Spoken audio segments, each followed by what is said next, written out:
Olá, sou a doutora Patrícia Campos Ferraz e esse é mais um episódio do podcast Nutrição, Exercício e Saúde, patrocinado pela Clínica Move. Hoje nós estamos no 6º episódio, recebendo o Carlos Merege, o professor doutor Carlos Merege. É uma pessoa muito querida que eu já conheço faz bastante tempo, a gente já fez bastante coisa juntos e estamos na Move agora, né? Então, agradecendo a sua presença, eu queria que você se apresentasse e falasse da sua formação, brevemente, para a gente começar. Obrigado, Paty, pelo convite. Fico muito feliz de ter essa primeira experiência, né? E junto com você, que a gente está junto aí, a gente fez as contas há muito tempo. Além dos trabalhos que a gente fez juntos, né? Sim. E, bom, eu comecei a minha formação fazendo educação física na Mackenzie, entrei no ano de 2009, por um acaso. Era uma época que eu não gostava muito de estudar, e eu acho que a educação física, para mim, como eu já praticava muito esporte, era o melhor cenário, né, naquela época, mas eu não sabia muito o que ia acontecer, e de lá para cá, desde que a gente se conheceu, inclusive que eu entrei na USP, né, fazendo iniciação científica, paralelo à formação. Estava no meio da graduação. Estava no meio da graduação, né? Para mim era futebol, a parte de musculação, o meu futuro como professor. Mas aí veio aquela picadinha científica, o bichinho né? da pesquisa te mordeu. E também, naquela época, vocês, né, como nossos tutores, nos motivaram, né, bastante para isso. Ah, que legal. E aí eu vim começando, junto com a parte da formação do bacharel em educação física, fazendo a parte acadêmica, desde a iniciação científica, e depois, saindo na sequência da graduação, eu já fiz o meu mestrado e emendei depois da sequência do mestrado, o doutorado, e terminei e finalizei esse ano, né?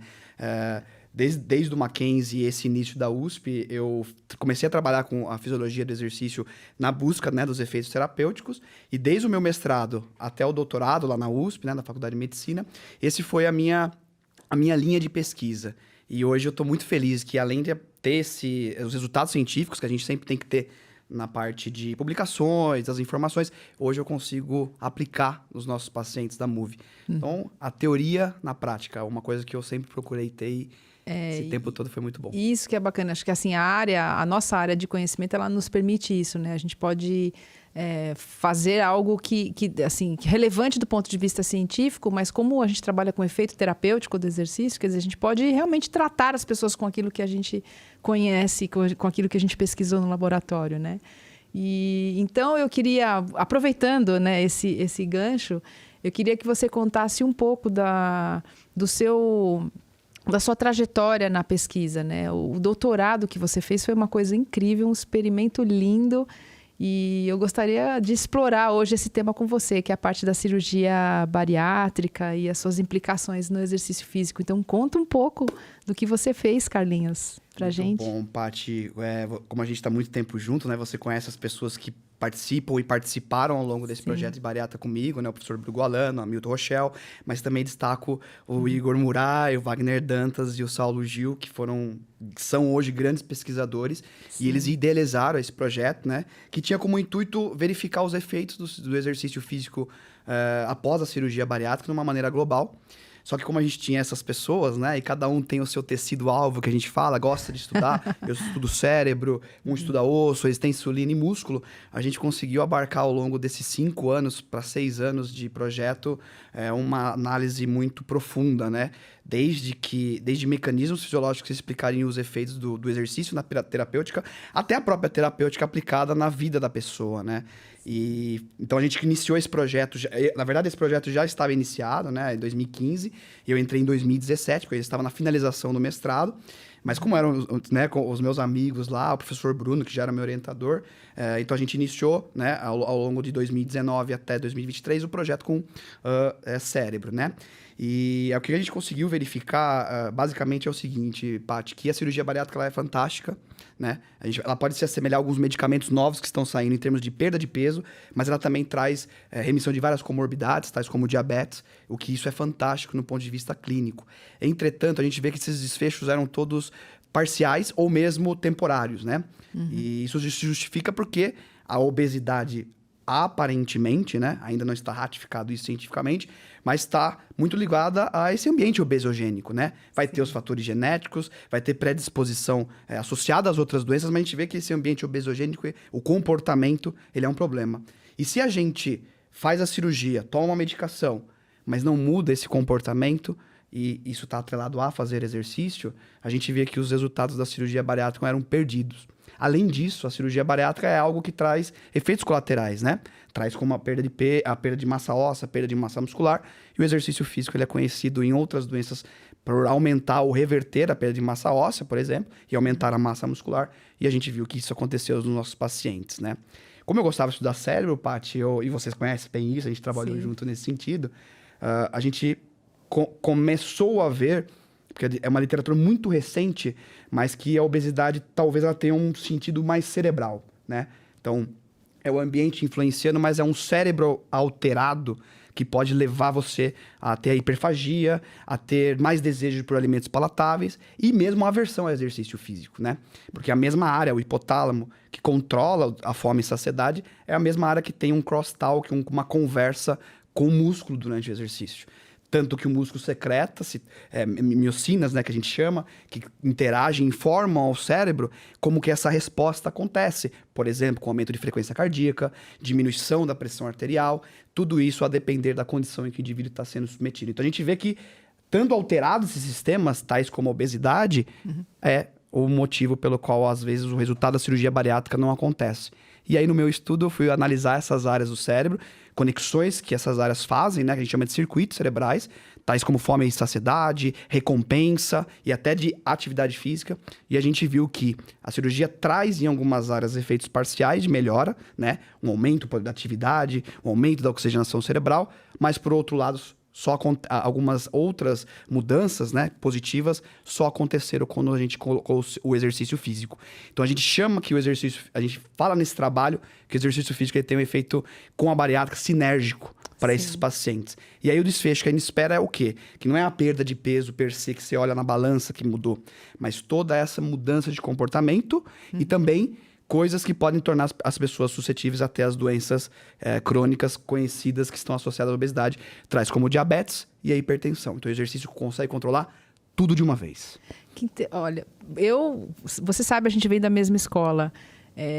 O exercício, para mim, é uma grande panaceia e a literatura só confirma isso, né? Quer dizer, a panaceia é a cura de todos os males, né? Então, eu sou... realmente, eu fico muito feliz, né, de encontrar uma pesquisa que foi feita assim de forma tão ampla, mostrando tantos benefícios, inúmeros benefícios, né? Ainda mais em quadros complexos como esse, que acho que é um dos grandes males que aflige a humanidade atual, né? A questão da obesidade, das suas comorbidades e aqui a gente está, né, de várias formas tentando resolver esse problema da obesidade. Então eu fico muito feliz de ver que o seu trabalho foi representou uma grande contribuição aí para o entendimento, né, dessa forma de tratar a obesidade. Muito legal. E aí, assim, falando um pouquinho dos seus sujeitos da pesquisa, que técnica cirúrgica que eles utilizavam? Eram várias técnicas? Era a mesma técnica? Basicamente, a gente usou a mesma técnica, embora o ambulatório que a gente tem lá no HC, com o Dr. Marco e o Dr. Roberto, eles atendem a vários tipos de técnicas, a depender também da condição do indivíduo. A gente usou o Y de Roux, né? Uma técnica que tem a sua restrição ali, né, do volume alimentar, mas também tem o componente malabsortivo, que inclusive traz os efeitos colaterais da cirurgia. Sim. E aí que a gente viu que o exercício recupera atrelado, obviamente, a suplementação vitamínica, dentre outras necessidades que o paciente tem para serem feitas. Mas basicamente foi o Y de Roux, inclusive que é uma técnica muito usada aqui no Brasil e no mundo, né? Então também, até para a gente extrapolar os resultados, foi interessante. Obviamente a gente restringiu para as pacientes mulheres, tem alguns motivos para isso, né, Paty? Você sabe muito bem. As mulheres procuram mais a saúde, procuram melhorar, tem isso também. Mas, por característica, né, do nosso ambulatório, a gente tinha muito mais mulheres do que na logística, né, na prática de um projeto científico. Isso facilita, né, o trabalho. Então, também a gente tem essa questão da técnica ser o Y de Roux, mas também aplicada às mulheres. Foi a análise específica que a gente fez. Nossa, que bacana. E assim, uma vez elas submetidas à cirurgia, quanto tempo depois elas estavam liberadas para fazer o exercício? Paty, a gente usou um protocolo de 3 meses né, após a cirurgia bariátrica, né? Porque a gente estava também atrelado aos outros mecanismos que a gente iria estudar, né? A gente estudou mecanismos que explicariam as alterações e o que o exercício poderia trazer.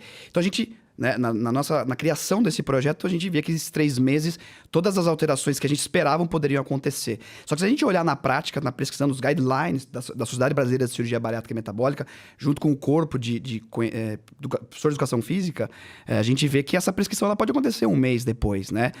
Então, é muito também o quanto que a gente queria das respostas, por exemplo, alteração óssea, alteração da massa muscular, essas alterações cognitivas. A gente sabia que dentro desses 3 meses poderiam acontecer também. E deu tempo de vocês medirem, então, como se fosse um baseline, essas alterações iniciais pós-cirurgia de 3 meses, para depois aplicar. Então, quer dizer que vocês fizeram... Cada sujeito, entre aspas, também foi controle dele mesmo nesse aspecto. Exatamente. Né? A gente tinha até várias vezes que ia publicar, o editor, nas vezes que aceitava, né, os trabalhos, discutiam, sempre colocavam de uma forma legal que o nosso desenho experimental era muito robusto. Justamente, entre aspas, que a gente tinha 2 baselines, né? Não com essa palavra de fato, mas que você tinha o obeso, depois ele pós-cirurgia, e aí sim, iniciando o treinamento físico, né? É um modelo fantástico. Elegante. Que é o estilo do grupo, né? Vamos falar a verdade. Desenhos experimentais muito elegantes ali que saem daquele laboratório, né? E isso é uma alegria. E assim, quais as sessões semanais, quantas sessões semanais eles faziam? Como que era feito esse exercício físico? E qual que é a percepção que elas tinham? Muito bem, uma vez que a gente randomizava as pacientes, né? Então, randomizar é uma forma de você distribuir de uma maneira aleatória, sem tendenciar, né? Os grupos que vão treinar e que não treinavam. Obviamente, ambos faziam a cirurgia, né? A gente tinha esse grupo que treinava após esses 3 meses, iniciando o protocolo, 3 sessões por semana de exercício, que a gente procurava manter o máximo possível intercalada, né? Então, segunda, quarta e sexta, para que a gente sempre seguisse, né, as recomendações do American College. A gente tem que sempre destacar isso, que por mais que a pesquisa científica, a gente seguiu os guidelines que a população em geral usa. Porque o que é muito legal, né? O que a gente pode valorizar da extrapolação para a população. Então, a gente tinha, ao longo desses 6 meses, 3 vezes por semana de um treinamento físico, que iniciava com uma sessão aeróbia, que ela ia evoluindo por 10 minutos a cada mês, né? Até chegar a 1 hora de sessão aeróbia. E, na sequência, uma sessão de musculação, que a gente abrangia toda a musculatura, né? Eram 12 exercícios, desde membros inferiores, membros superiores e o famoso core, que as pacientes eram submetidas com progressões de cargas próximas a 5%, a depender, obviamente, de como essa paciente evoluía, né? E aí, nesse sentido, que é a percepção, a gente tinha N percepções, Paty. Por quê? Porque a gente está fazendo pesquisa, mas tem um mundo real. Qual é o mundo real do paciente HC? Ele está chegando de longe para fazer o nosso treino. Às 7 da manhã. Ele acordou às 3. Então, quando a gente ia fazer esse treinamento físico, a gente ia fazer essa progressão de carga para seguir a literatura, mas ao mesmo tempo a gente olhava quem é esse indivíduo. Porque por mais que ele é um sujeito de pesquisa e o protocolo é muito rígido, né? A gente tinha que deixar isso muito uniforme. A gente também estava tratando um paciente ali, tratando um ser humano.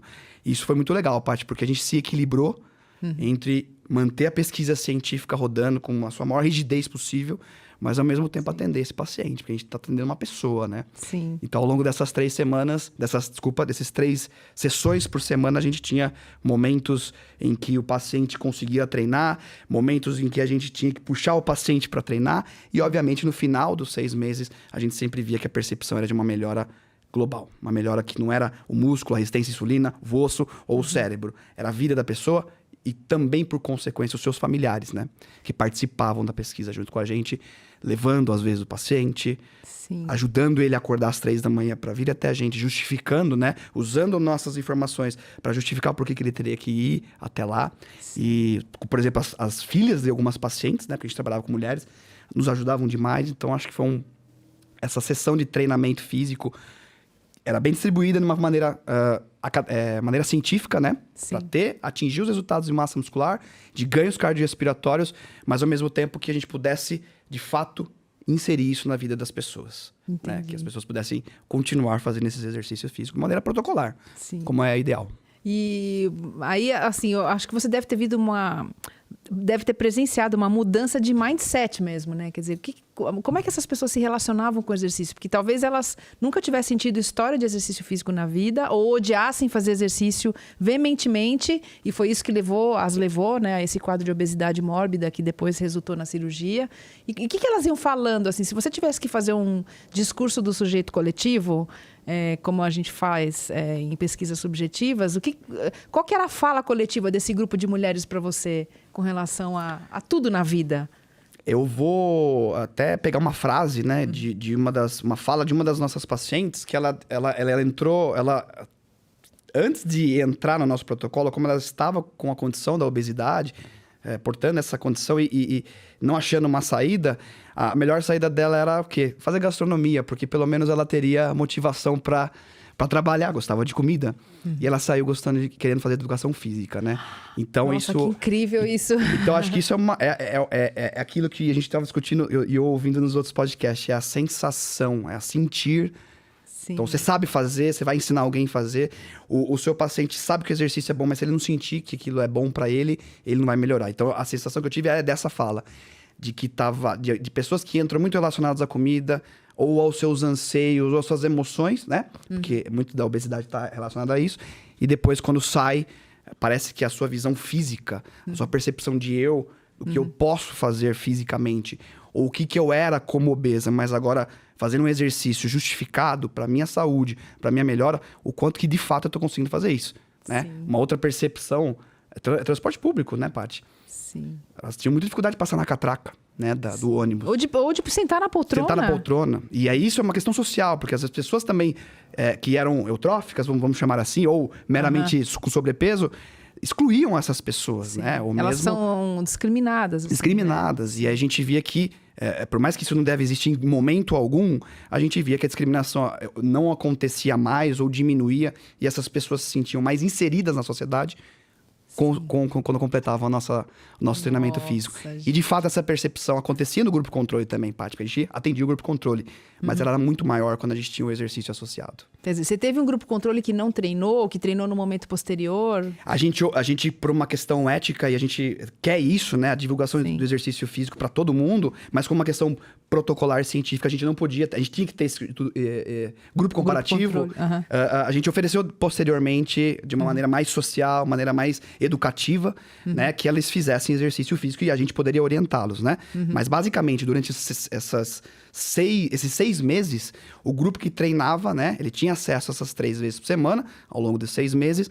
E o grupo que não treinava era somente supervisionado em casa com informações nutricionais, acompanhamentos, dúvidas, mas nada relacionado à prática de exercício físico de maneira sistemática. Ok, né? não tinha, por exemplo, uma série de exercícios que Exatamente. pudesse fazer em casa. Não era, por exemplo, a gente não recomendava que a pessoa fique parado, fique sedentária. Pelo contrário, isso a gente falava para elas, siga uma vida diferente, uma vida ativa. Mas, obviamente, não era algo prescrito. Não tinha algo sistematizado como tinha. Exatamente. Então, também tem essa questão do vínculo que se formava, né, com o profissional, que isso também tem um efeito terapêutico, né? Completo, com certeza. Que pode ser avaliado no experimento de vocês. Agora, em termos de alterações cerebrais, assim, você gostaria de descrever as principais que você observou? Bom, se está fresco na sua cabeça ainda? Tá muito fresco ainda na minha cabeça. A gente deve explorar isso num pós-doutorado agora.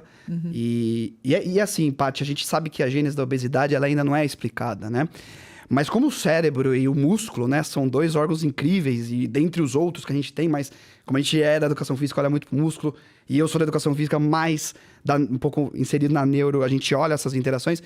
Eu acho que o hipotálamo, ele explica muito essa questão do que é gênese, ou do que o exercício pode trazer de benefícios para o cérebro, e para melhora até da perda de peso, né? Porque você se manter numa rotina de exercícios para perda de peso, ou até na bariátrica, e manter os benefícios, é uma questão muito interação cérebro com corpo, né? Então, o hipotálamo, ele explica muito isso, Paty.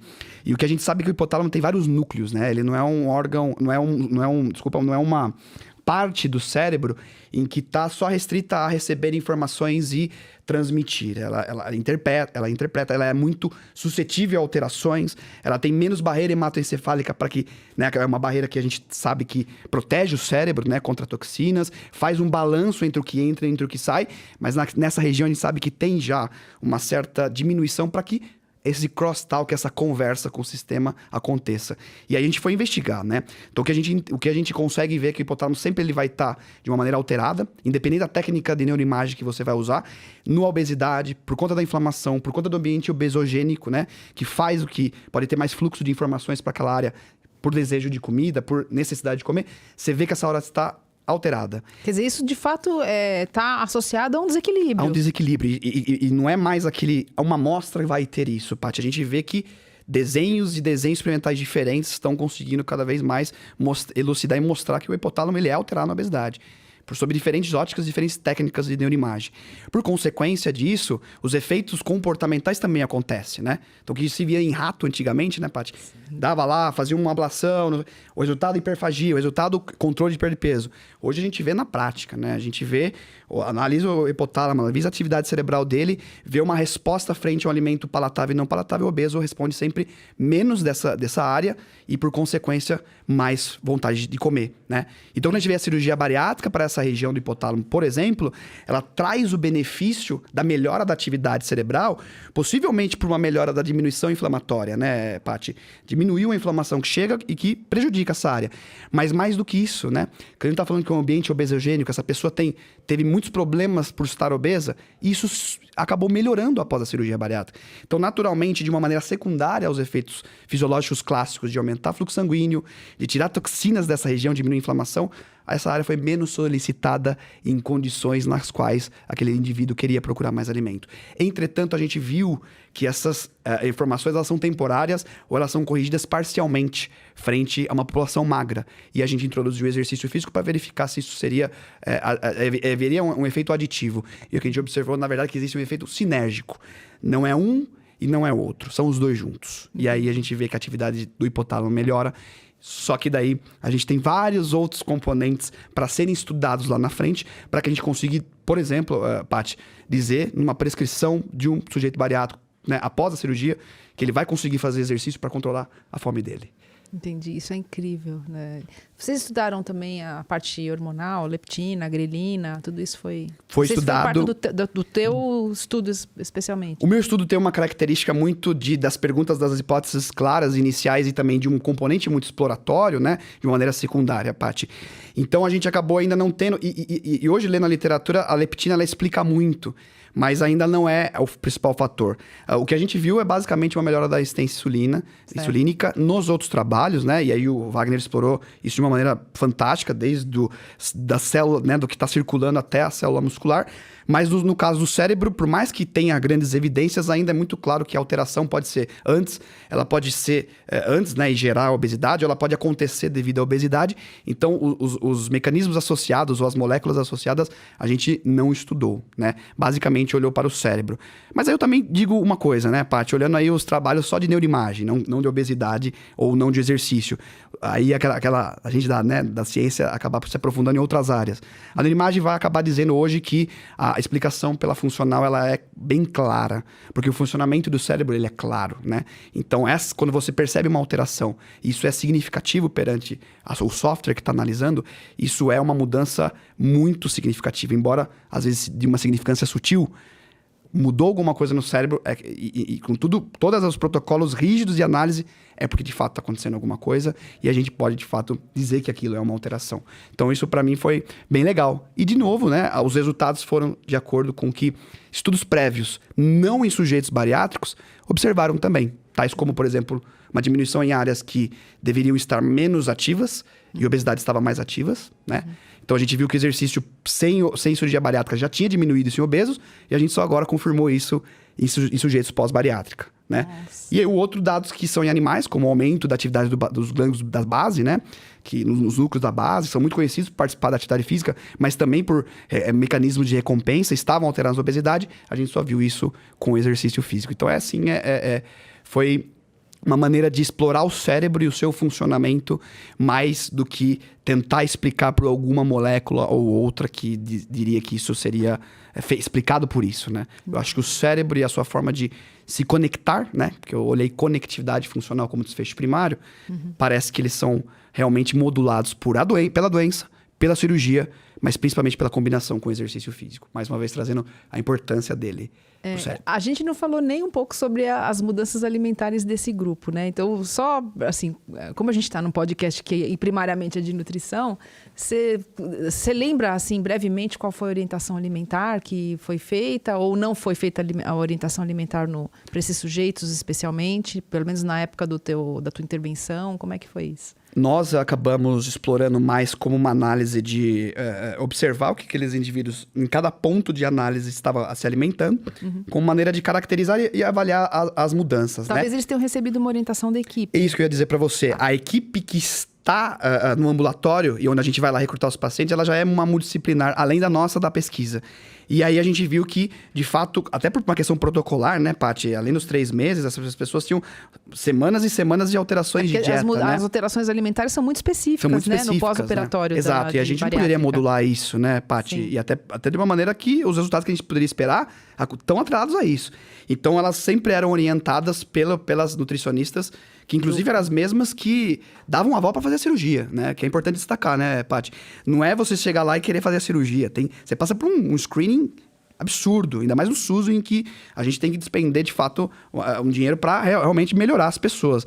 E a gente sabe que tem muitas dificuldades de algumas pessoas aceitarem ou mesmo terem os benefícios da cirurgia justamente pelos fatores anteriores à cirurgia, tal como que tipo de alimentação, ou se você está apta a uma mudança alimentar, né, Paty? A comer uma comida líquida, primeiramente, né? A abandonar essa questão que doce para você é o seu resultado, e eu não tenho problema com isso, porque com a cirurgia você vai ter muito problema com isso. Sim. E é um problema que pode gerar até risco de vida. Então, será que é isso mesmo que a gente quer passar a própria Nutri? Então, esse acompanhamento acontecia antes e acontecia depois, principalmente, Paty, nesses 3 meses após a cirurgia, que era, de fato, as mudanças dietéticas que aconteciam. No nosso caso, era de uma maneira mais para agrupar mais informações, mas não como desfechos principais. Entendi. E assim, a minha outra pergunta que acho que é bem importante é, assim, quão difícil... Eu não sei se vocês tiveram contato com esses sujeitos depois que o trabalho acabou, mas na sua percepção, quão fácil ou quão difícil você acha que deveria ser para essas pessoas manter o que vocês fizeram? Porque isso é importante, né? Acho que para manter o desfecho dos resultados. Com certeza, Paty. E uma das coisas que eu vou até adiantar e dizer dos pensamentos dos projetos futuros que a gente tem, que eu tenho e quero combinar com a gente, né, no nosso grupo, que é o quanto que, mais do que a gente saber que pergunta que a gente vai fechar, né, para esse indivíduo, é melhor, que a cirurgia é bom para bariátrica, que siga fazendo? Não. A gente já sabe que isso é bom, Paty, às vezes nem precisa estudar. É de que política pública que a gente vai implementar após esses resultados. Será que são 3 sessões por semana? Mas você 3 sessões por semana aonde? No LACRE, do HCFM USP, que tem N profissionais, tem inclusive se qualquer tipo de intercorrência para esse paciente ele tinha subsídio. Como que ele vai fazer isso na praça dele, né? Como ele tinha obesidade, mas ele tinha problemas cardíacos. Não é um problema para ele fazer atividade física, mas e o acompanhamento que ele tinha no HC ou em outros locais da rede que ele vai ter lá na onde ele está, né? Então, acho que também essa visão de política pública, para mim, para o paciente conseguir seguir, é, de fato, o máximo possível que ele não tenha acesso a um ambiente obesogênico.